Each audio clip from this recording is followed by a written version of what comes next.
Right, welcome everybody. As I say, we've had a lot of people sign up to this one, which is wonderful. This is a CAGNY event. I am Sally Pavey. I'm chair of CAGNY, and on behalf of the CAGNY committee, welcome to this event. Ask questions of the head of airspace and strategy and engagement at Gatwick Airport. CAGNY is your umbrella aviation and community and environment group for Sussex, Surrey and Kent. We are a voluntary group. We are reliant upon donations. And if this session is of a help to you, we would ask you to perhaps donate to us via our website, which is cagny.org.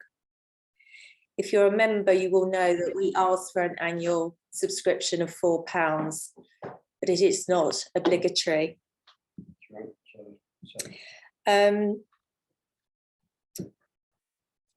Obviously, any funds that we receive do not go to committee members in expenses. They go towards running of CAGNY, for the Zoom account, the website, leaflets, etc. And many of you may have met us talking to you out and about. So I'm going to move on, but before I introduce our guest speaker in the hot seat tonight, I'd like to offer you the following. Now, I want to enable as many of you as possible to ask questions, but to try and assist with that, I'm going to try and put it into 4 categories. So they're all obviously relating to Gatwick Airspace. So the first category will be airspace concerns today. So if you can try and theme your questions, and can you please enter them into the chat? I will try and call upon as many of you as possible, but if there is a theme going on in the questions in the chat, I'll try and summarise so that we try and get through as many questions as possible, because I'd like to do that this evening for you. The second section will be on night flights. I know that is a major concern for a lot of people. The third section will be on the second runway and all that entails. And the last session will be on the modernisation of airspace, known as phases, but basically the redesigning of the airspace. So for us, it's Gatwick Airport and Heathrow.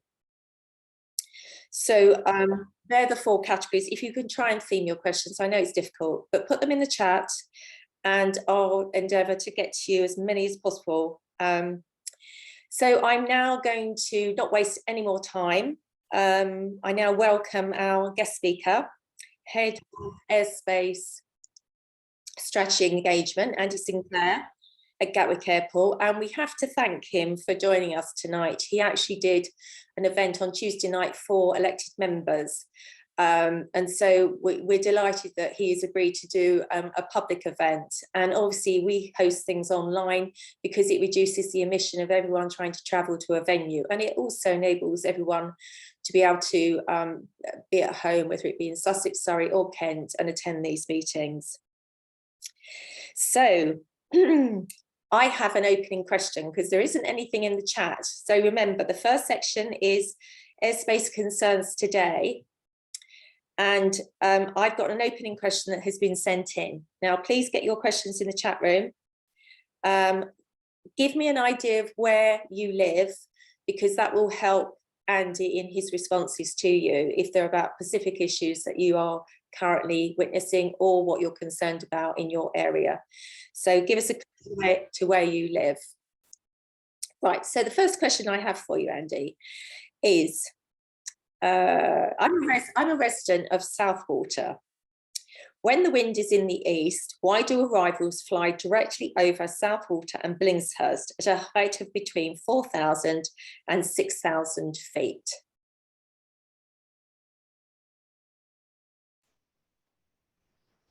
Thanks, Sally, and thank you for the invitation to come and answer people's questions tonight.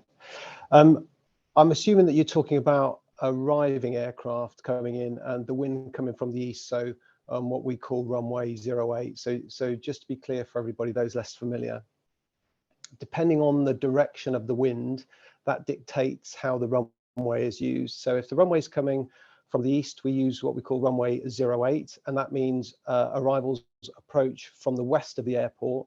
And if the wind is coming from the west, aircraft take off towards the west on what we call runway 26, and so they arrive from the east of the airport.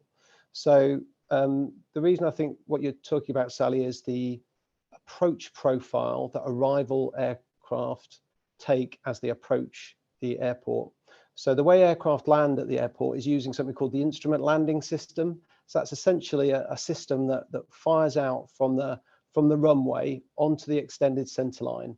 And generally during the day, aircraft pick up the instrument landing system between roughly 8 nautical miles and 15 nautical miles from the airport. And a nautical mile is a little bit longer than a statute mile. So the way air traffic control works, I should say that NATS provide air traffic control services at Gatwick, so I'm a little bit talking on their behalf, if you like. When arriving aircraft come to Gatwick, they'll fly through or spend some time in the hold at Gatwick, and there are 2 holds just to the southeast and the southwest of Gatwick. Now, depending on the altitude pressure setting, the aircraft will leave that hold or fly through the hold at 7,000 or 8,000 feet. And what the air traffic controllers try to do is provide a profile for that aircraft to safely join the instrument landing system extended center line. So like I said earlier, roughly between 8 nautical miles and 50 nautical miles from the airport. So when the aircraft leave the hold, they'll be given what's called track distance miles to run. So that's how far those aircraft have got to fly before they reach the touchdown point. So the controller passes that piece of information as the aircraft exits the hold. And let's say that's about 26 nautical miles. And then the pilot will aim to fly the aircraft in a way that optimizes its glide profile. So it arrives at the ILS center line at about 3,000 feet, depending on what range it is from the touchdown point. The controller helps that by giving that track miles to run at that initial point. And then a bit later on, the controller will probably send, we call that the ink controller, to the final controller. They'll be given another track distance miles to run, and that helps the pilot judge what altitude they need to be at. So just to be clear, I think that's what we call continuous descent approach. That's the type of profile we're talking about. And it requires teamwork between the air traffic controller at the National Air Traffic Control Center, which is on the south coast, the terminal controllers there, and the pilot. So why those aircraft at those altitudes? It depends on the profile that the aircraft is flying, based on the pilot interpreting what they've heard from the controller. So the reason there is no fixed profile is that the pilot is manually descending the aircraft and flying headings applied by the controller to give them if you like, an optimum join onto that instrument landing system, so the pilot can safely line up that aircraft. And then once they're on the ILS, they have what's called lateral and vertical guidance to help them reach the touchdown point safely.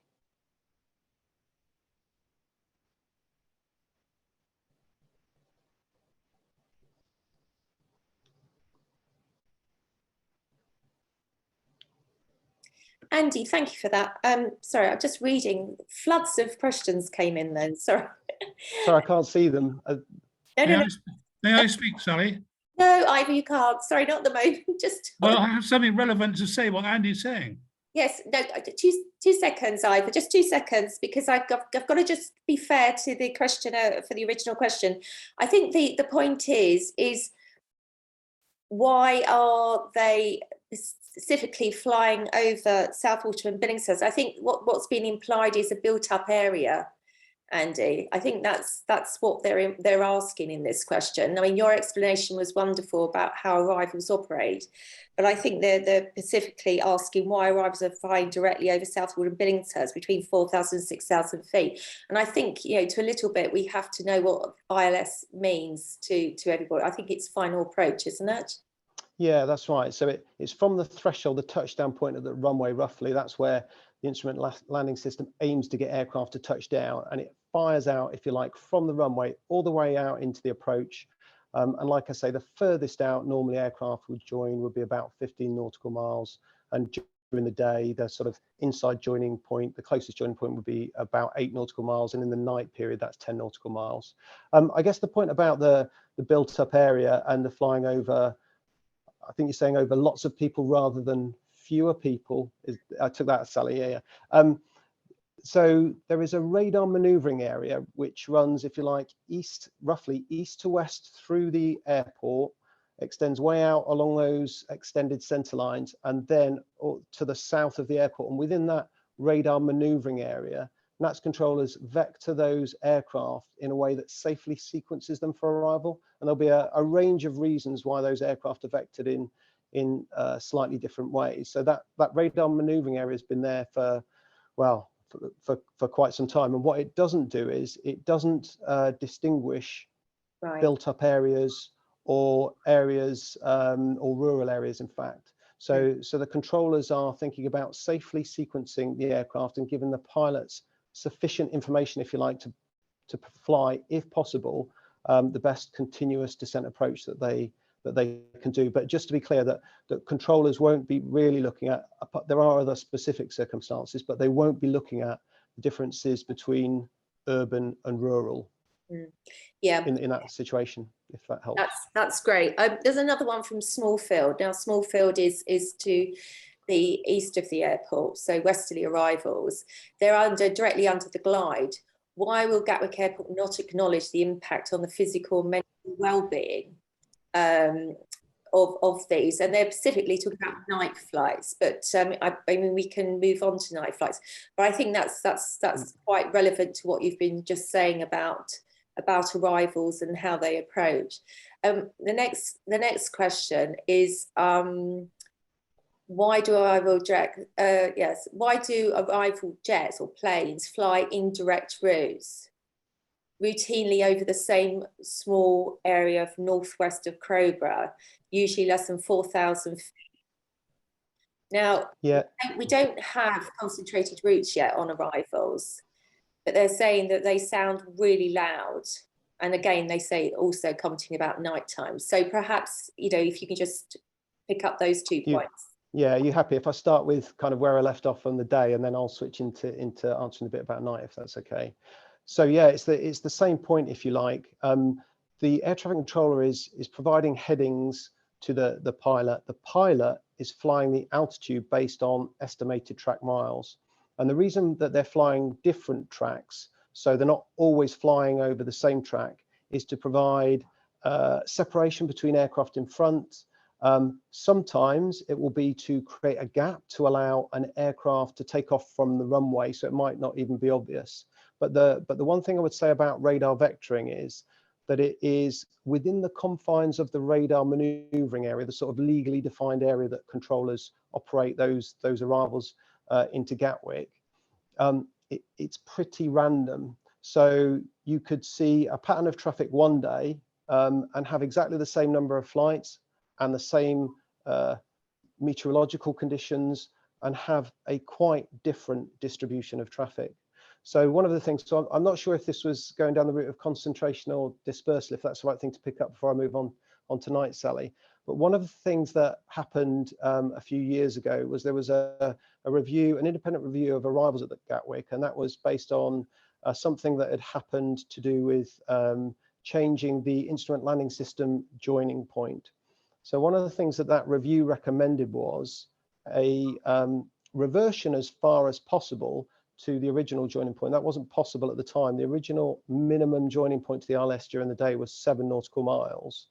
And what the work did was, originally it had pushed the joining point out to 10 nautical miles in a bid to support greater stabilization for the aircraft as it lines up on the extended runway center line on the instrument landing system.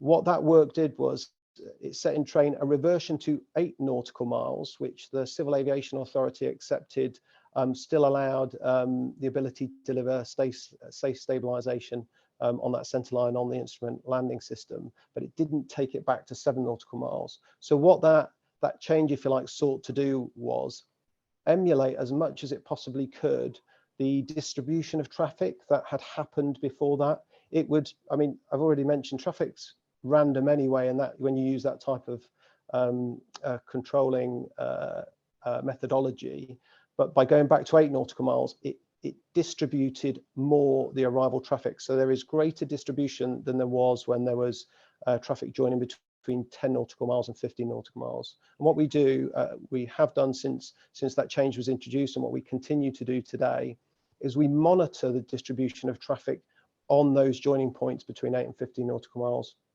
or in fact wherever they happen to be along there, and we provide that feed. Smallfield is within that 8 nautical miles, is it? Because they're on the glide slope.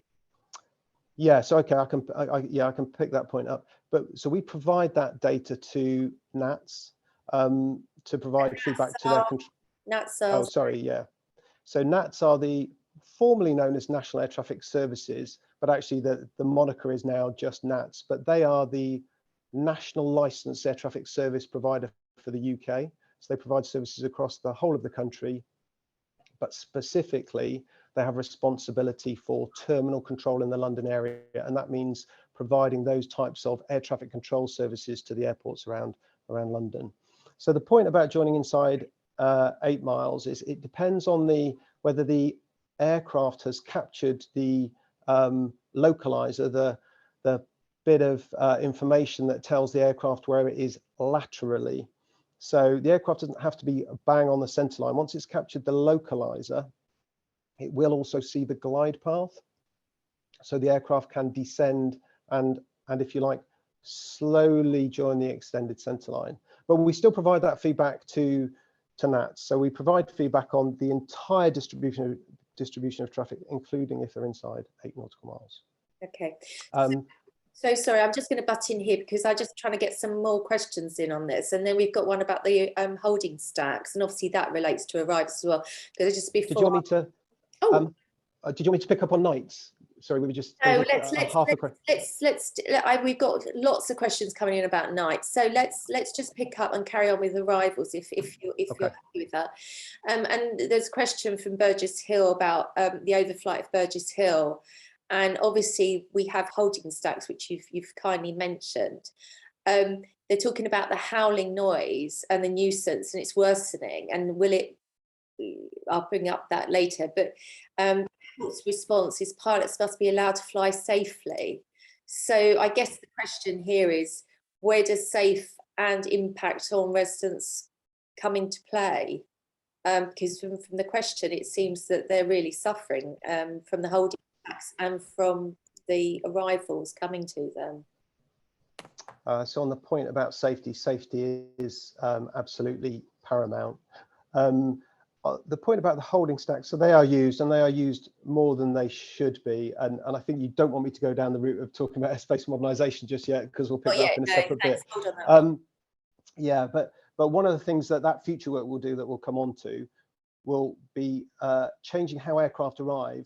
Not necessarily getting rid of those holding stacks, but maybe not using them so much and putting them at a higher altitude and further away, maybe over the sea, which is what where we would like them to be, because we think they're less impactful. What I guess I would say about those holding stacks, well, in fact, I'll come back to it when we come into airspace modernisation. I'll come back to it. All right, because there's another one from Curdford. Alistair in Curdford, and I've lived in this village for 5 years and noticed significant increase of flights overhead during this time, into the past 12 weeks. Why are the flights over Curdford, a rural village? It's increased so much. Now that's further out than Smallfield and South. Yeah, so it's difficult to answer specifics because, of course, you would really need to look at track data, and maybe there's something. If I could take 2 minutes to talk about our system for monitoring tracks and the track data. So, and some of the things that we've seen recently, it might be helpful. So if people haven't seen it, haven't heard of it, or haven't used it, we do have an online system that can be accessed through the Gatwick website called WebTrack. And we have a system which looks at track data. So it, if you like, uses radar data and another type of data to plot exactly where those aircraft over the ground.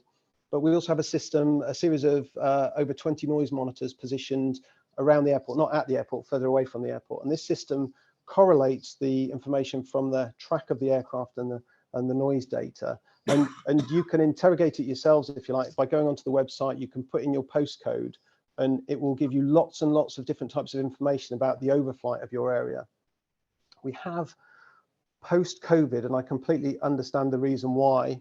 I don't know if it's in this case at all. I certainly couldn't comment about that, but we've had lots of inquiries about the increase in overflights that people haven't noticed before. What's expected is that COVID was incredibly quiet. The airport was really heavily impacted, as you know, by COVID. So there was a significant reduction in flights, and it meant that the number of overflights that you all experienced and the amount of aviation noise reduced significantly for quite a long time, didn't it?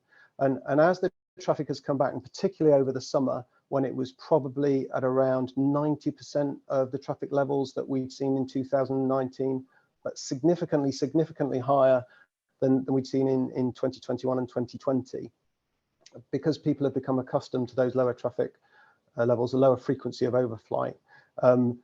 We've had lots of people asking the question about the increase in the number of flights. So I can't actually say specifically in that case whether there is more, but what I would recommend is that people use the web track system to take a look, and you can look at overflights. You can look at your house, and you can look at individual tracks or multiple tracks to see what that looks like.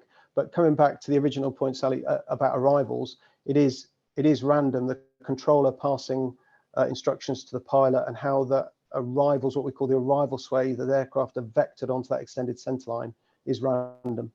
Okay, so they're turned on to that final approach is random at present, and we'll come on to potential changes there. Now, I've promised to bring in Ivor. We're back. We lost him. He's an ex-pilot, so I'm just going to ask Ivor to just if you can be precise, Ivor, with your question to Andy, because it's always good to have an ex-pilot pick up on something that we might have missed. So, are you with us? Yes, I am. Can you hear me? Yes, I can hear you loud and clear. Yeah, I hear you, Cloudy Bear. Andy, that's my phrase, Ivor. Andy, hello. What you failed to do was to explain about the continuous descent profile. I must tell viewers that it's aimed at minimum noise and minimum fuel burn. If the throttles are closed, the aircraft engines are quieter and are burning less fuel. Ideally, after leaving the stack, the throttles will be closed all the way down to 1,500 feet. And the pilot needs to increase power just for the landing phase. So you failed to mention that, Andy, but I hope that clears the point for the listeners, watchers. Lovely, thank you, Ivor. Can I add to Ivor then? Sorry to take us off track, but and Ivor, sorry, you're right, that is a really important point, because there is a benefit to the airline in flying that really efficient profile, because like you say, that reduces fuel burn and it reduces noise. So one of the things that the airspace office at Gatwick does is it looks at the data we have from that noise and track keeping system that I was talking about earlier, and through that we have one of the tools we have is an airline noise performance table that looks at various bits of data, but one of them is that continuous descent approach. And the team look at the airlines that aren't performing as well as they might be, and they take that information and they meet directly with the airlines, and I've been familiar with this, with the sort of standards pilots on the airlines, and they talk to them about their performance data. And what we've seen over time, and the team do meet with a lot of airlines, is that once we've had that initial interaction and we're sharing the data, which we do with all of the airlines, we see a performance improvement. So I won't do it now, but I could rattle off a list of airlines whose performance has improved on the basis of that. So it's something, but because it's about the human in the loop, how the human acts, it's really important that we keep on top of that and keep, if you like, coaching the airlines on the basis of their performance. But Ivor's absolutely right. There's a benefit to the airline. It's really efficient and a real benefit from the noise perspective. So they start their continuous descent at 7,000 feet now? It depends. So the pressure setting will dictate the sort of base level of the hold. And what happens is when the aircraft pop out of the hold, they're on a different pressure setting. They pop the local pressure setting on, if you like, and they descend. So that can be from 7,000 or 8,000 feet. In the future, which I know I'm gagging to talk about it, but we will come to that at the appropriate moment. We would like it. We would like it from a much higher altitude. Okay, that's great to hear. Okay, I'm going to just ask some questions about departures. Thanks, Ivor. We've got some questions about departures. One is to the east of the airport, so it's flying down towards Seaford, so that is route 2. I think it was the old Seaford route, and it goes over Copthorne. And my son lives in Copthorne, and the aircraft are taking off from the bottom of his garden. I don't think that's quite literally, but very loudly day after day. Why do they seem to be using, or this is another question from somebody from Copthorne as well, why do they seem to be using this route continually? So that's one of the departure questions. Okay, I'm happy to take that and answer that in the best way I can. So the way the departures work is that the airline, that particular flight, will file a flight plan, and they're allocated one of a number of departure routes from Gatwick, which is the most efficient to get them onto the route they want to go onto. What I can't say is whether the Seaford route is being used more than it was historically right now, but what we do is we publish, there's data on our website that will tell you exactly how often that's being used. But what I can say is the airlines have had to change how they fly across Europe because of the war in Ukraine. So it sounds odd to say that something that's happening thousands of miles away that could affect the patterns of flight across the UK. But the reason for that is the airspace over the Ukraine and across that entire area can no longer be used. So to get into the en route structure, to fly to places that people want to, sometimes they have to change the way they're now flying. And if people looked at Flight Radar 24 or Plane Finder is the one that I use, if you look at that app, it's free to use, and you zoom out, you can see the massive, well, how busy a European airspace and UK airspace really is, but B, the massive hole in the airspace where there are absolutely no flights. So even though it seems like, you know, quite a long way away from the UK, things like the war in Ukraine can have a significant effect on how aircraft route. But I can't say whether that's directly related to Seaford, but it is wherever the airline wants to fly. We don't really have control over that. They'll fly the standard instrument departure route that's appropriate for the plan that they filed. Is it because there's more European destinations? It's possible, but like I say, often it's to do with, so if I go back a couple of years, there were terrorist attacks in certain parts of Europe or in North Africa. Those things have a significant effect on demand and where people want to fly to. So one of the things that airlines do, obviously they're servicing a customer demand. Those sorts of things can have a really significant effect and change the pattern of life, if you like, in the airspace. Mm. So I can't say whether it's to do with changes in European destinations, but you know, we do, like I say, we publish that data, so it is available on our website how much those routes are used. So we've got a couple of questions coming in from the north side, so route 3 and 4 departure routes. So we've got somebody who's lived there for 16 years, and there's the south of Horsham. They are now experiencing aircraft noise where they didn't before. We also have why do the same people in Reigate and Redhill have to suffer Gatwick and Heathrow? It's certainly not fair and equitable. I live in Horsham. When I first moved, there were no aircraft over at all, but now night flights straight over my roof, so we go on to night flights at the moment. And one from Rusper, you know, the planes are so low and every 20 seconds. So I think there's unhappy people to the north of Gatwick. Can I explain a bit about that as well? So I know you know this, Sally, but maybe people this is yeah. There have been some changes to our westerly departures that we call Route 4. So they take off in a westerly direction and then they turn right, and they do a sort of a looping 180-degree turn, and so they're tracking out to the east, but they go north of the airport towards Reigate and round to the east. So several months ago now, that route reverted to a route that's slightly more northerly. and there is currently an airspace change process in train in order to look at that route, because there were some historic issues about where it was and how it was handled. So in terms of Route 4, I can say that that airspace change process is in train. I'll come on to modernisation later, airspace modernisation, because that's a separate segment, and how maybe that will change in the future. But just to be clear about sometimes why aircraft are lower than we would want them to be, and the airlines would want them to be, and you all want them to be.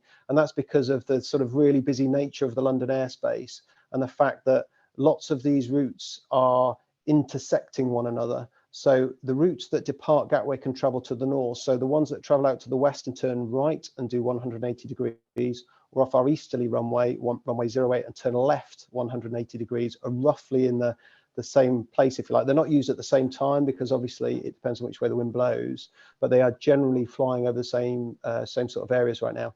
They're held at a lower altitude because there are Heathrow routes over the top.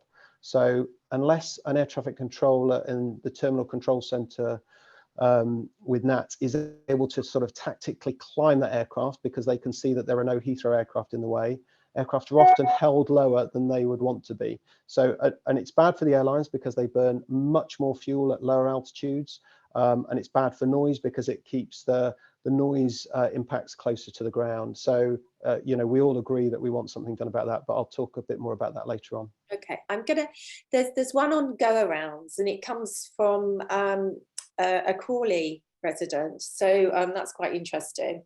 I have the misfortune to live on the side of Gatwick in Crawley, and have logged and complained about 25 go-arounds in the area since August this year. I mean, it seems to be increasingly common occurrence and unacceptable. Looking at the web tracking, which is what you were just talking about, there is often no apparent reason for the go-around. And Gatwick do not respond to my complaints here. And on the complaint system, there's another one, person saying, I haven't got time, I have to work to keep complaining about aircraft noise that I'm unhappy with. So I think one here is go-arounds, but also we can monitor and we can look at the planes over our house on your system, but what happens to our complaints? Two questions there for you, Andy. So shall I start with go-arounds? Is that the yeah? So on the go-arounds, actually right now, we'll say September, they're not very much different than 2019. So in 2019, the sort of September figure was 0.59% of aircraft coming in did a go-around, and September 2022 is 0.54%. So they're roughly the same, although there are slightly fewer flights now, so that's a smaller percentage of a smaller number of flights. But it's worth saying the go-around procedure is a safety procedure. So you know, I'm sure Ivor would back me up here. It's really important that for whatever reason, if a pilot isn't happy with the approach, that she or he needs to be able to go around at any point on that approach. So it is a safety procedure. Now, sometimes it can be because there is an aircraft on the runway. We sometimes have wildlife on the runway. So, you know, a fox or something like that. There are all sorts of reasons for it. But it can just be that the aircraft isn't stable enough, that there's crosswinds. It could be the cabin's not secure. There are a whole host of reasons. But if I can just, before I come back to complaints, if I can just really quickly dip into something called the Noise and Track Monitoring Advisory Group. So we have a group, it's chaired by the head of the Airspace office at Gatwick. It meets quarterly and it talks through these things. And one of the things that they talk through, as well as sort of lots of performance data, is specifically go-arounds. It's information we publish. And we are questioned on the go-arounds and the percentages of go-arounds against different categories. And just to be clear about the representation on the Noise and Track Monitoring Advisory Group, there are seven community-facing members of the consultative committee from Gatwick that sit on that. So we are challenged on it. But just to be clear, there's quite a lot of scrutiny of that sort of data. But the go-around, going back to the go-around procedure, it's really important that pilots are able to use it because it's a safety procedure to make sure that aircraft are kept safe at all times. The point about the complaint system, what happens to the complaints, how are they used? So actually, we do use complaints. We do reply to people. What we tend to do is reply to people with as much information as we can. If the issues that you raise are the same issues that you've raised all along, and we don't have anything to add, we then will acknowledge your complaint, and it's important that that is recorded. That's recorded through the system, no matter which way your complaint is lodged. But we won't then reply on the same issues because we've given you as much information as we can. How we use the complaints, I mean, again, those are reported through the Noise and Track Monitoring Advisory Group. They actually can be quite useful in some ways because we've identified issues. I don't know if I've got time, Sally, just to talk 2 minutes about a councillor from Lingfield that reported an issue to the Noise and Track Monitoring Advisory Group. She talked about an aircraft that was making a strange noise. She even took a recording of that. On the basis of that recording, we isolated the sound from one of our noise monitors and did identify an issue with a particular type of aircraft, which we then reported both to the Department for Transport and the Civil Aviation Authority, but also to the manufacturer. And it turned out there was an issue with an engine on that type of aircraft, and there are now rectification measures in train to either retrofit aircraft that have that type of engine with that combustor issue, or for aircraft that will be rolling off the production line, I think from beginning of 24 or maybe the end of 23, they will have a new combustor on those aircraft. So just to be clear, we do use that information. Okay, I think that because the other thing is that the retrofitting of the A320, we have been seeing some planes that have been leased that haven't been retrofitted, which cause the real whining noise. I've just got. Do you want me to pick that up as well? I can. Well, I'm just going to touch on this. We've got another airline pilot asking questions of you. So you're feeling the hot seat now. You've got lots of pilots lining up.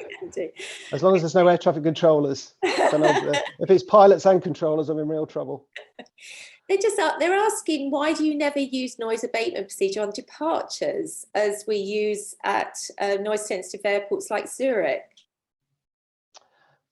Yeah, so the noise abatement procedure on departure, it depends what that means, but essentially there's some international guidance from the International Civil Aviation Organization that does set out that airports are to have at least 2 different types of noise abatement procedure on departure, and airlines are to have a choice of those 2 procedures when they depart, and those are called noise abatement Departure Procedure 1, NADP 1 and NADP 2. So we allow airlines to fly either an NADP 1 or an NADP 2. And it escapes me for now, but most of the airlines at Gatwick, I think, select NADP 1 because that's most efficient and most noise effective, but I couldn't say any more than that. So there is a legal requirement actually, and the guidance from ICAO kind of sets that out, why airlines must be able to select one of 2. Okay, all right. There's quite a few sort of feelings that they're not quite convinced by the pandemic and the COVID answer to people. I get that. No, I understand that. Yeah. Complaints more, and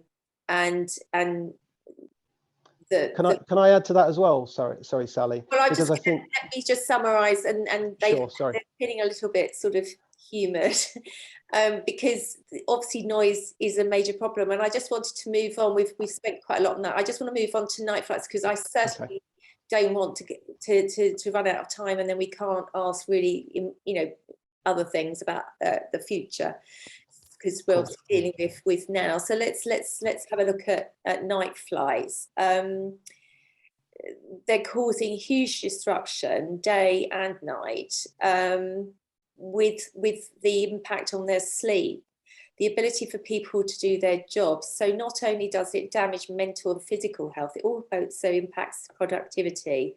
So all business that residents work for. I think, would Gatwick consider a night ban? So that's a big question. I'll start with government policy and I'll come down, because one of the things that the sort of government and the Department for Transport has to do is they have to balance the sort of economic benefits and other benefits of night flights versus absolutely what you just talked about, which are the disbenefits of night flights wherever they are. We're talking about Gatwick today. So the government does that, and on the basis of that premise, they have some restrictions in place for night flights at the designated airports, of which Gatwick is one. So we have a cap on the number of night flights that we can have in the summer and the winter.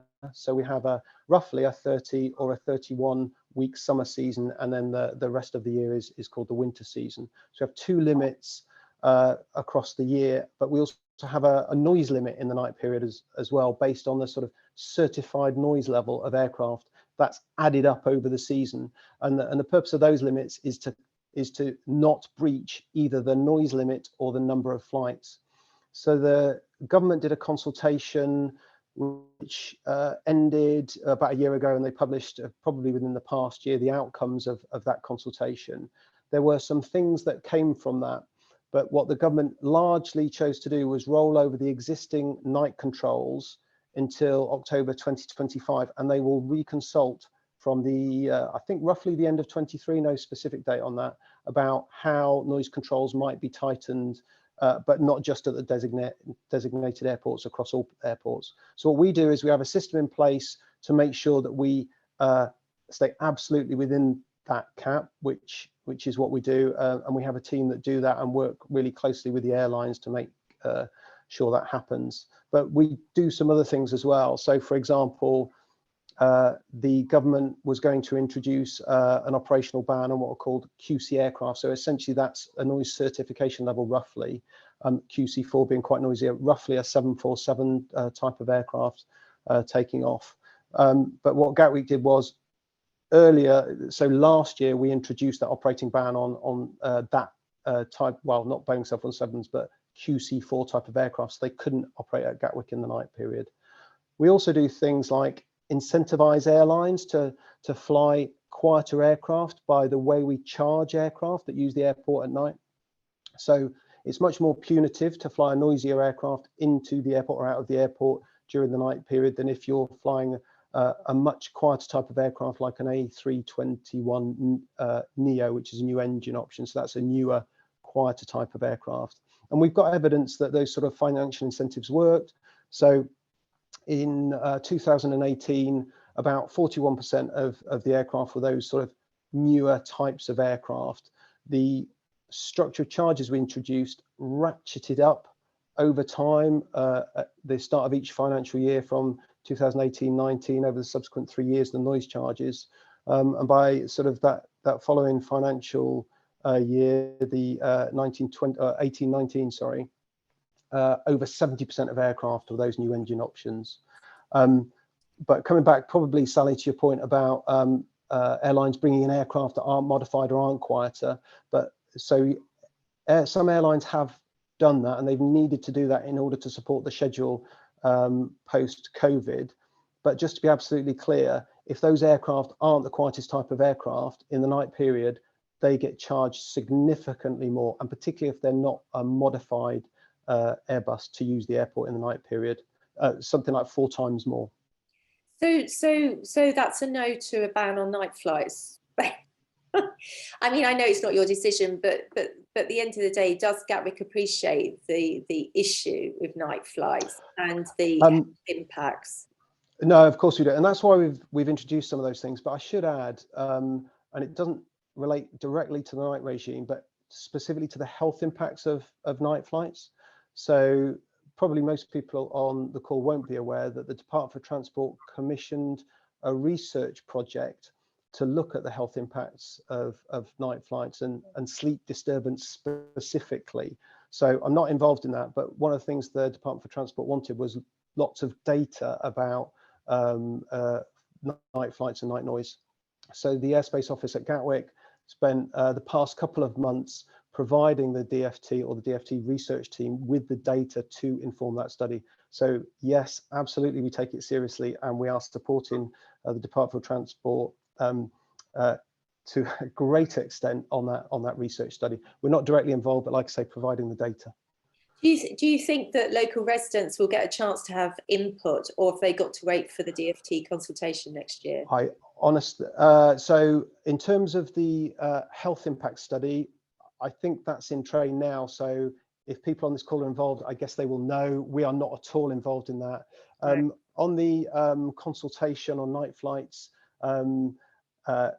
DFT always welcome comments from all, and I'm absolutely sure that CAGNY will be responding to that. So I guess people can feedback through you, but we also feedback on those consultations as well. But I would say to people, if you want to get involved, please do feedback to the Department for Transport. I'm not speaking on behalf of them, but that consultation will come next year. Okay, all right. So I think night flights, it's an ongoing issue for us all, and it is one of the biggest bugbears. And I think frustration and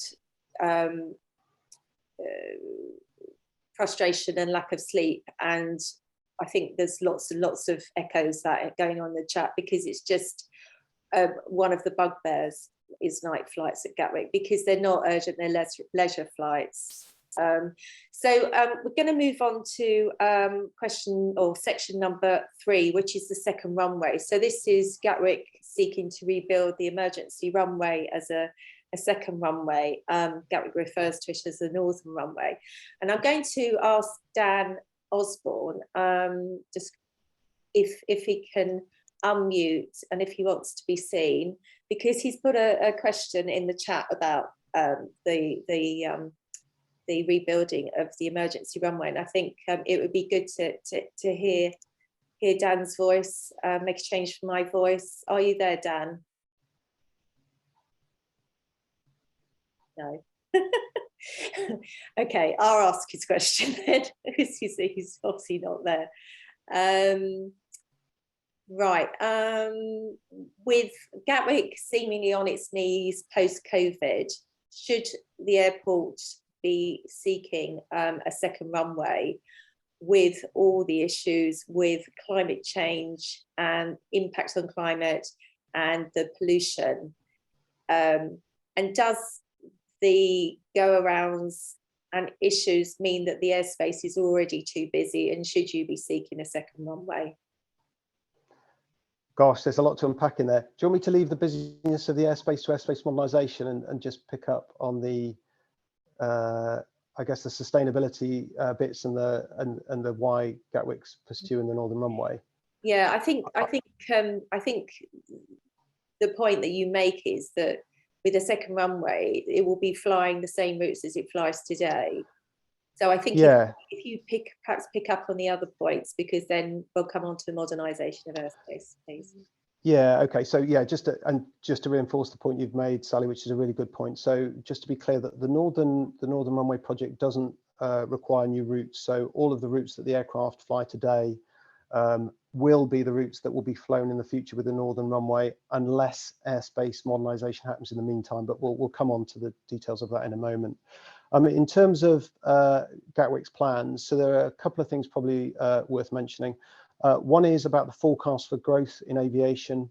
So those forecasting growth in aviation, whilst they, and bearing in mind that's passenger demand, that's demand from the UK public, that demand remains. And so the sort of Department for Transport forecasts, the Eurocontrol forecast. So Eurocontrol is responsible for the management of airspace across Europe, a bit of North Africa, and across the UK as well. They kind of manage the whole network. Those demand forecasts still remain really buoyant. So at the moment, those forecasts look like there is demand for air traffic. One of the things that the government has in place is a policy about best use of existing infrastructure. So that's an existing government policy, and it's been in place for a long time. So there's a difference between that policy and the government policy which related to Heathrow's third runway, which I know isn't happening at the moment anyway. So best use of existing infrastructure. So a number of airports are taking forward plans to use their infrastructure a bit more or in a slightly different way. So if you like, it's under the auspices of that, bearing in mind what the demand is telling us, that there is still a desire for that sort of capacity. Coming back to the point about sustainability, so some people will be aware that the government has a policy around net zero, so net zero carbon emissions by 2040. So Gatwick has and has had for at least a bit more than 10 years, a plan called Decade of Change. That looks at sustainability across a range of areas, one of which is noise, but also carbon. So if we use carbon as the, if you like, the easy proxy for sustainability. So Gatwick's Decade of Change will seek to drive the airport to net zero. My expectation is that the airport, the company, our owners will want to drive hard to beat, if you like, the government expectations on achieving net zero for the airport. So that will be the airport running. So just to be clear, that's the airport running at zero emissions. So that's things like our lighting coming from a renewable energy, our vehicles being electric, all those types of initiatives to make sure that the airport is zero emissions. Now, the difference here, just to expand that slightly, is that Gatwick's Decade of Change right now, and the government net zero when it looks at airports, doesn't necessarily cover the emissions of aircraft in the air. So, and I know we'll come onto it under airspace modernisation, but aviation has plans and a roadmap for how you tackle carbon emissions. Some of that I'll tackle under airspace modernisation. I don't want to knock Sally's agenda here, but part of it is around what you do with the aircraft and changes in technology. And I'd love it if you had an aeronautical engineer, Sally, here to talk about this a bit rather than me. But there are, if you like, there are kind of step changes in what aviation can do and aviation's plans. And there are plans around sustainable aviation fuel, which needs much more government policy support in order to, if you like, generate the right behaviours in industry and create a strong industrial base for the development of sustainable aviation fuel. There are initiatives around electric aircraft, so electric powered aircraft. What I can't do is really talk to, I've been asked questions in the past about what noise they generate. I genuinely don't know whether they're noisier or quieter, but what I can say is electric aircraft will probably be slightly smaller and probably be short haul or domestic for domestic flying. But I think where the focus of aviation is going in terms of being, you know, achieving net zero when you fly, and that's around hydrogen fuel. Now that's a much trickier technology to crack, and it will take a long time. So I think those first two are more likely to deliver in the sort of near medium term. Hydrogen requires changes to technology and to the ground infrastructure, quite a lot of change. So some of the, I mean, probably outside your remit, but some of the questions coming in is that you're, Sorry, I stop, sorry. So they're saying that your Decade of Change started in 2009. Is that correct? I'm going to say 2010, but I haven't been here as long as that, so it could be 2009. But we're on our second decade of change now. Absolutely, yeah. So the emissions haven't changed; they've increased. So airport emissions have come down. But you're not responsible for arrivals and departures, not the aircraft taking off and landing. Is that what you're saying? Yeah, but I'm happy to come on to that under the airspace modernisation banner. I'll just okay. I'll keep my powder dry until that point. Yeah, no, because there's a question here: is if aviation was paying tax on the fuel and VAT, would that help? You know, to get airlines to change. If you're not responsible for those emissions, would that help if the actual fuel was taxed and they pay VAT? That would definitely be a question for airlines. The bit that we can influence in the future, less so now, are the routes, or the routes that aircraft fly and the way they're flown. It's harder for us to do it now in the current situation, but it's something that we're much better able to influence under airspace modernisation. Okay, and one to take back to Tim in the office. So why is local access by bike and walking being stripped away? That's one for you to take back to Tim. It's definitely well outside of airspace and noise, I'm afraid. So yeah. Okay, so basically not happy on the chat. Lots of greenwashing about net zero. Not happy at all about the carbon emissions of a second runway. Lots don't support your second runway, I'm afraid, Andy. I know it's not yours personally. And a poor lady saying, I'm absolutely terrified of a second runway, and are you going to help me move house because it's just going to be unbearable? I think that comes from not just the aircraft, but it also comes from the lack of infrastructure and the congestion on the roads as well coming in here from people. When a BA coming back to Gatwick, I don't know if that means ownership or in more flights, but that was BA. Actually, BA are already back. They've got a different airline called Euroflyer. So that's back at the airport, and actually BA longer haul, so places like the Caribbean, they fly a slightly bigger aircraft. So they are still flying, and I'm sure some people on the call will know that, have experienced that. Yeah, they're the noisiest ones. They're really low over Rusper. Sorry, I'm just going to dig in there for Rusper here, because they are the noisiest BA big planes. Anyway, second runway, Consultation was appalling in the autumn, but it says there will be no impact on flight paths, particularly increasing noise over maiden bow Crawley. This would only be reviewed by the CAA in their later review. Can you confirm that the review will not take account of the second runway? Can you confirm there will be no additional noise over maiden bow as a result? From Max, I presume he lives in that area. Is that in relation to the Northern Runway or to Airspace Modernisation? Because it seemed like it's second runway. There's something, this would only be reviewed by the CAA.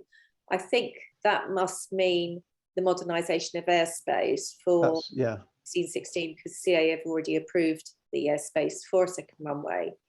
But they want you to give them assurances, I think. Yeah.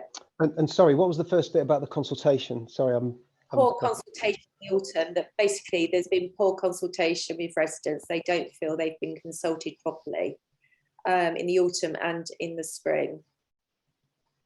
Yeah, and so the spring consultation was about surface access, and I can't, about airspace and noise, that's not really something I could comment on. On the original consultation, which again is a bit outside of my area, but I can talk to it a bit if you like. So there were roughly 15,000 responses to that consultation, which responses that related to noise and airspace. So individual comments from people. So actually, in terms of what we're talking about tonight, airspace and noise, actually it was quite rich with information from local people and industry and all the other people that were consulted. So actually, yeah, so actually there was lots of response to that. On the point about noise and all that, I'm just trying to unpick it in my head. I don't think I quite understand it, sorry, Sally, that it's because it's the difference between the Northern Runway and Airspace Modernisation. So like you say, for Northern Runway, the routes won't change, and the CA have already kind of approved, if you like, notionally that change, because the routes don't change, but there will be more aircraft on those routes as they stand today. But if you project forward to potentially when the Northern Runway comes into being, and I know you've been keen to ask some questions about this recently, and I've touched on it in relation to night flights, the proportion of quieter aircraft, that modern generation of quieter aircraft, will be much greater than we've got today. So when you look at the kind of noise impacts, there will be more frequent flights, but the bulk of those will be less noisy, if that makes sense. And I'll come on to airspace modernisation separately about same routes and different routes.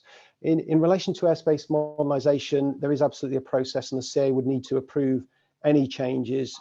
It's a really complicated process. We've done lots of engagement so far, but I'll come on to that in a moment. Sorry, because I don't want to gazump you. That's right. Is the second runway a done deal then?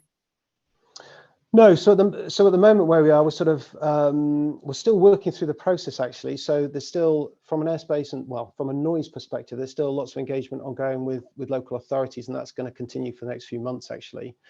The expectation is that the development consent order, the submitting the plan, if you like, will happen in spring 2023. So the end of Q1, I guess, beginning of Q2 next year. So it's for sure not a done deal, but it does sit, as I said earlier, within the sort of government policy around use of existing infrastructure.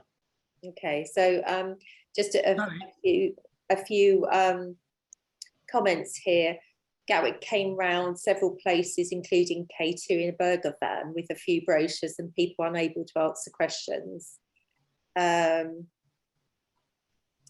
more frequent flights, more noise pollution.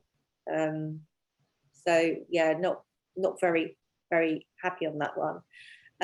So let's move on. You keep hinting to the modernisation of airspace is going to be the be all and end all. Sally, can I please speak just for a moment, please? Go on, Ivor, then. Okay. I'd like to question the logic of this second runway 26 right, Andy. You're going to increase the capacity for departures. Yeah? Only departures on that runway, yes? On that runway, yeah, that's right. Well, on that runway, when it's used together with the main runway, when it's used as it is today, then it would be both. Yeah, so you have more capacity for takeoffs than you do have for landings. So how do you square that? So there'll be more landings on the main runway. So the main runway. But aircraft can't actually use the two runways at the same time because of the lack of wingtip clearance. So yeah, so either that's part of what will happen with the construction as part of the plan. So, and you'll know this, so I'll describe this to you, and hopefully people will understand it. If you can imagine that an aircraft is lined up to take off on the northern runway, and there is an aircraft on approach to land on the main runway, you wouldn't normally be able to do that. You won't be able to land. Yeah. So the aircraft will land, and when it's touched down and under control, the aircraft on the northern runway will be able to take off. So that, if you like, slightly increases. On the landing road, the aircraft on 26 left will be overtaking the one on 26 right, and you won't have the wingtip clearance. Yeah, so this is a system that's used in other places. Like I say, we're stepping a bit outside of airspace and noise, but this system is used in San Francisco for similarly separated runways, and Berlin Tegel. So the International Civil Aviation Organization guidance allows that between instrumented and non-instrumented runways. So that already happens in other places. I put it to you that if you have more capacity for takeoffs than you do landings, aircraft will be stacked up over the channel waiting to land. And airlines like EasyJet, who are trying to fly 3 departures a day per aircraft, will end up landing late at Gatwick after 11 o'clock at night. And so gradually, I see Gatwick becoming a 24-hour airport. Can I just to be clear, Ivor, no. So the balance of arrivals and departures will remain the same. There'll just be more departures off the northern runway and lots more landings on the main runway. So they will obviously be the roughly the same number. So overall, there will be no increase in departures. Yes, there will be. There'll be lots of departures off the northern runway, some off the main, but lots of landings on the main runway. I put it to you that aircraft will be stacked up over the channel like we used to be in the 80s. Okay. Can I add something on the stacking point, Sally, which is completely separate, or are we're running out of time? Okay, right. So let's just so that's bringing us really onto modernisation of airspace, and thank you, Ivor, for challenging Andy there. That was a good intersection there. We've got things saying, why is Gatwick not listening to the Davis report? That was the Airport Commission report, the government commission, which found in favour of the third runway. I think it's true to say that the emergency runway or the northern runway would have to be rebuilt 12 metres north to enable you to use the 2 runways concurrently. I think that's probably what Ivor was discussing there, just to clarify that. So I'm going to move on. We've obviously had questions in about ghost flights and things like that, but I'm going to move on to modernisation of airspace now. Modernisation of airspace is called something like FASIS, Future Airspace Strategy Implementation South. It means the redesigning of the airspace, and for us it really involves Gatwick sitting below Heathrow flight paths. We've got Farnborough private airport to the west of us, and then we've obviously got Stansted and Luton to the north of us. So Gatwick's going to play its role in the modernisation of airspace, and obviously one of the major concerns is that Gatwick is progressing through Civil Aviation Authority's CAP 1616 consultation process, and they're currently in stage 2. And one of the major concerns is that the airspace is going to be redesigned. Now, CAGLI did raise this the other day in promoting this event, and we were knocked back by Gatwick Airport. And so we conducted a survey with local estate agents, and we asked them, is a house overflown by aircraft cheaper than a house that's not overflown by aircraft? And out of the 6 we asked, 5 were clear. Yes, a house that is overflown by aircraft is cheaper than a house that is not overflown by aircraft.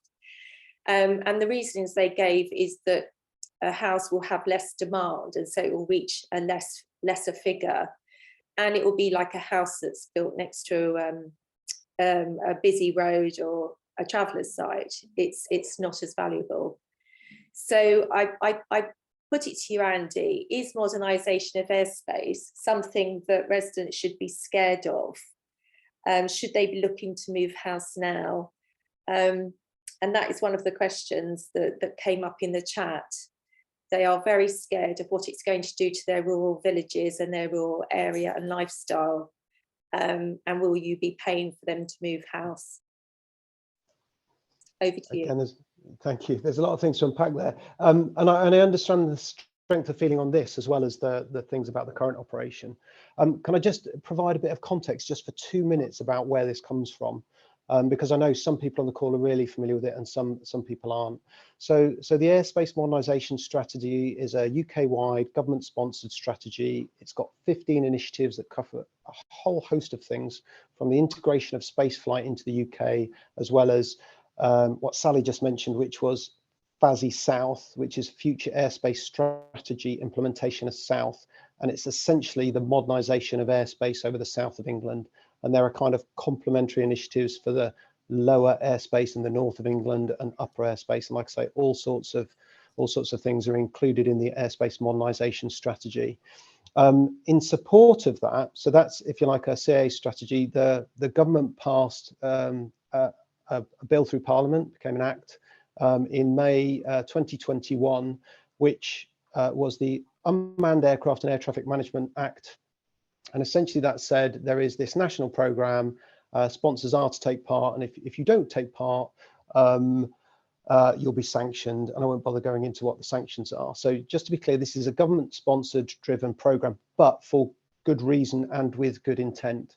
So Gatwick is one of 20 airports involved, and the national air traffic services provider that's licensed by the UK government, NATS, is also involved, and they have to change an awful lot of airspace at sort of medium and higher altitudes. So that's the kind of context. I think I understand people's concerns in some respects, in that when we talk to people about airspace modernisation, there are lots of concerns about what the new technology might mean in terms of impact, and that the central premise originally of airspace modernisation was about an increase in capacity, and the government strategy, and it also produced a document called the Rationale for Airspace Modernisation. The central premise around increasing the capacity of the airspace over the UK wasn't necessarily just about increasing capacity to meet demand. It was also because UK airspace is incredibly busy and incredibly complex. And Ivor just mentioned something about holding, like the 1980s. Well, either there's loads of holding that happens now in the airspace because it's nowhere near as efficient as it could or it should be. So air traffic controllers tactically intervene in the system to make it more efficient than it might have been. But you need a system-wide change in order to deliver system-wide benefits. So the government's central premise of delivering capacity has lots of other benefits with it, if you like. So resilience is one, environment is one, and when I say environment, I'll focus on carbon and noise. So there are a raft of benefits that will be delivered, but the two things I guess I hear, well, one more than the other, is about the increase in traffic, which won't necessarily be driven by airspace modernisation itself. The increase in traffic will be driven by demand in the UK and through airport utilisation and the plans that airports probably put forward over the next 10 to 20 years. So you will probably find that under the auspices of the government's making best use policy, which is different to the Davis report, and like I said about the Heathrow third runway, that there will be plans for airports to increase capacity, and they will use the airspace. But be clear, the airspace is not expected to be filled. It's expected to be resilient and efficient and effective, and therefore from a carbon perspective be more efficient, and from a noise perspective be more efficient. So if I use some examples that I picked up earlier from people's feedback, the one about departures being really noisy and too low. So one of the things we fully expect to unlock here is something called continuous climb. So right now, I mentioned earlier that departures from Gatwick are stopped unnecessarily low because of conflicting routes from other airports, predominantly to the north, that's Heathrow. So one of the key benefits that we would get, I think, is this idea of continuous climb for airlines. So that doesn't necessarily mean that there's an increased amount of thrust from the aircraft. That's not what this is about. This is about not stopping aircraft at 3,000, 4,000 or 5,000 feet.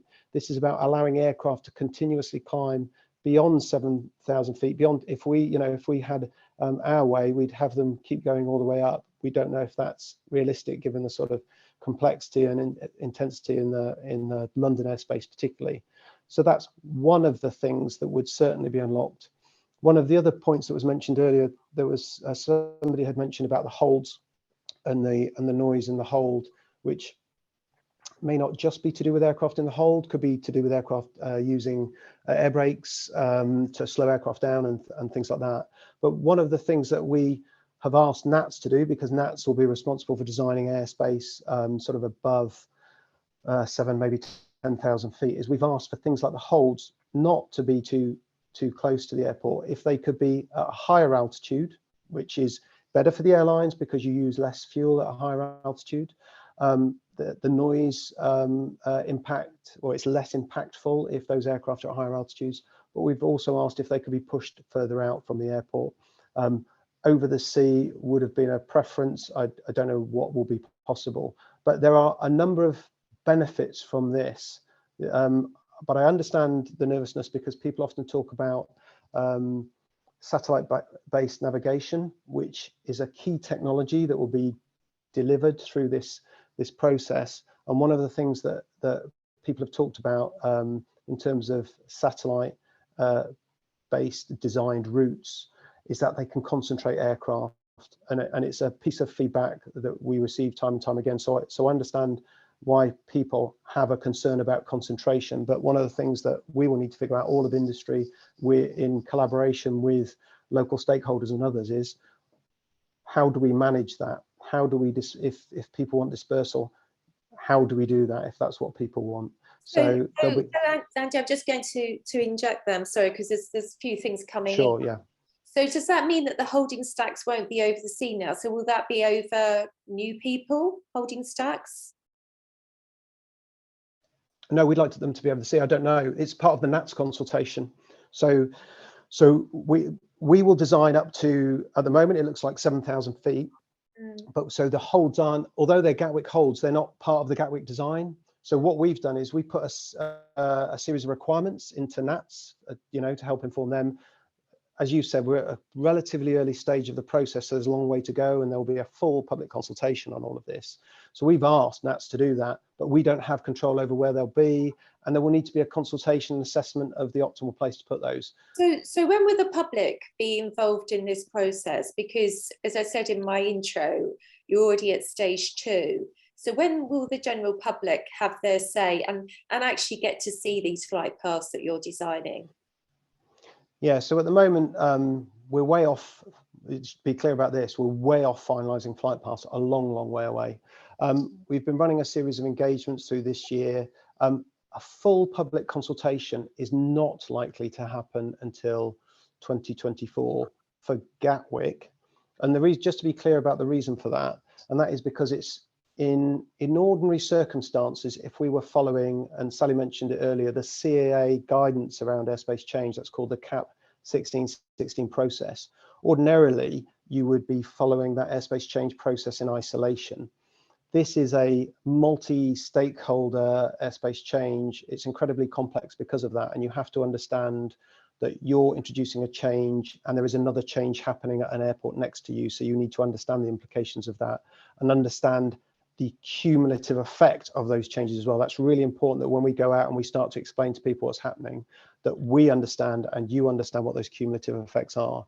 So at the moment, the plan is, and my expectation is, that that wouldn't happen before 2024. But because it involves multiple stakeholders, this is really complicated. Heathrow is our nearest neighbour, is a really big, complicated, busy airport. There is a chance that that timeline itself could slip, but that doesn't mean that our process is more developed. It just means it's taken us longer to get to that point of a full public consultation. So why does airspace planning not make any allowance for ambient noise, but simply chooses to fly over less people, i.e. small villages with low ambient noise? I can answer that. I can give a couple of bits to that answer. So one thing is, when the impacts of noise are assessed, and particularly the health impacts, it looks at numbers of population, absolutely. And that's kind of the way the government policy kind of looks, but also the tools that the Department for Transport have in place for assessing transport projects, including airspace. So that's particularly about that point. But actually, when it comes to designing the airspace, and we follow the airspace change process, you do have to build a body of evidence to prove why you have elected, excuse me, for the option set that you have come out with as your favoured option. So one of the things that we'll be looking at through this process is community feedback directly through the airspace change process itself. But we'll also be launching a project to look at something called, and maybe this isn't the best title, I'll grant you, fair and equitable distribution of air traffic. Now that will directly engage with local stakeholders in order to understand their views about traffic and its impacts. So it'll be for people to explain their views about that, and there'll be a whole host of things that people want to share and that will come from that. And it will be, you know, a part of our challenge is, how does industry adapt to that? So if people want concentration and the fewest number of people to be overflown, then that takes you back to that rural setting question you was talking about. If people would prefer distribution of traffic, industry have to figure out a way of designing routes that create distribution in an environment that uses satellite-based navigation for the design of those routes. So ultimately, it will depend on what people want, and us building an evidence base to support that as well. That will be really important. Okay, so as we're sort of running low, one of the points is that we're going to have motorways above our home. We're already seeing departures with PRNAV, so concentrated routes introduced in 2014. Are we going to see concentrated routes on arrivals the same as we have on departures? Are you going to remove noise preferential routes on departures that we currently have, which protect some people from being overflown? And how can they engage in this process when the consultation today on the second runway has been so poor? What guarantees do they have that their voices are going to be heard with this modernisation of airspace? Because obviously some of the people on this call today are not currently overflown, and some people are currently overflown. So there's a number of questions there, but they're flooding in. Right. They're obviously very worried.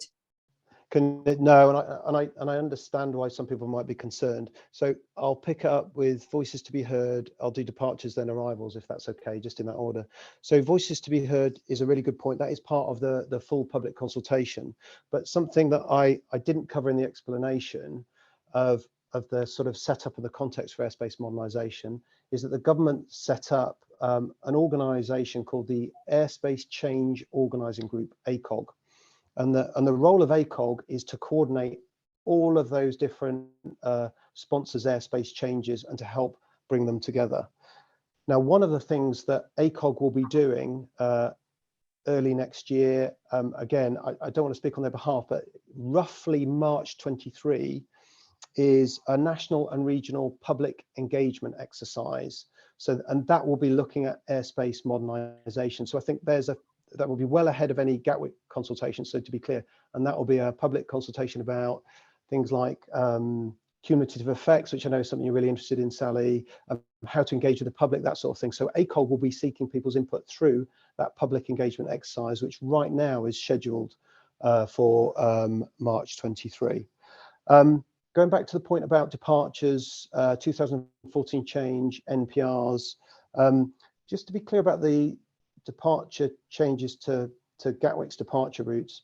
So one of the drivers for that originally was the switching off and the removal of legacy navigation aids, which are largely around something called, well, we'll just call them legacy navigation aids, because I don't want to go into explaining acronyms at this stage. Those things are being reduced from service today, and there is a national program to do that. They don't belong to Gatwick, they belong to NATS, and they are being removed and switched off. So one of the reasons for converting from the old conventional style navigation design routes to this satellite-based design back, not quite 10 years ago, but almost, was in order to mitigate the issue that those things would be removed and then you don't have routes to fly.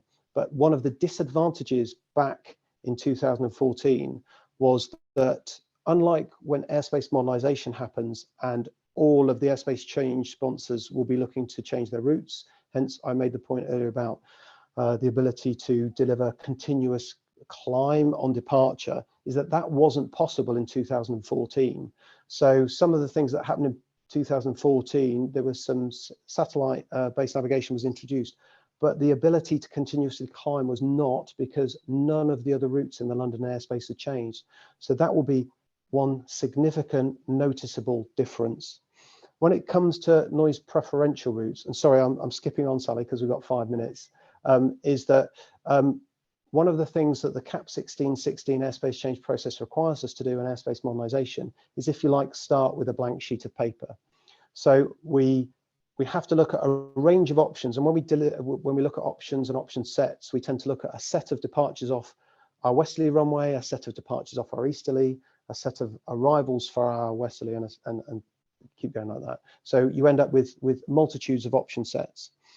Now, as we go through this process, we can look at what the best options look like, and we're engaging as we go through that. But when we talk to people, if everybody said to us, we would like you to leave the routes exactly where they are today, that is absolutely something that's there or thereabouts designable using this satellite-based navigation. But people, you know, and this is people's opportunity to speak. Will they be heard?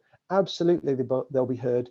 Likewise, if, you know, for example, everybody said, we would like you to somehow create dispersion in a particular area or not dispersion in a particular area, that's absolutely part of the engagement process. So those things would happen through the airspace change process, and also to an extent through this study that will be looking at fair and equitable distribution of air traffic. On the point about arrivals, because we want to talk about arrivals just very quickly. Sorry, I realise I am galloping through this. So the technology to deliver the departures using satellite-based navigation is fairly well established. For arrivals, it's much trickier. So one of the things that our noise management board has discussed, and it's got a project for, is something called the reduced night noise trial. And that is about designing arrival routes based on satellite-based navigation. One of the reasons we've chosen to conduct the trial in the night period is because it's lower intensity in terms of traffic levels. So we know that we would be safely able to introduce that trial in the night period.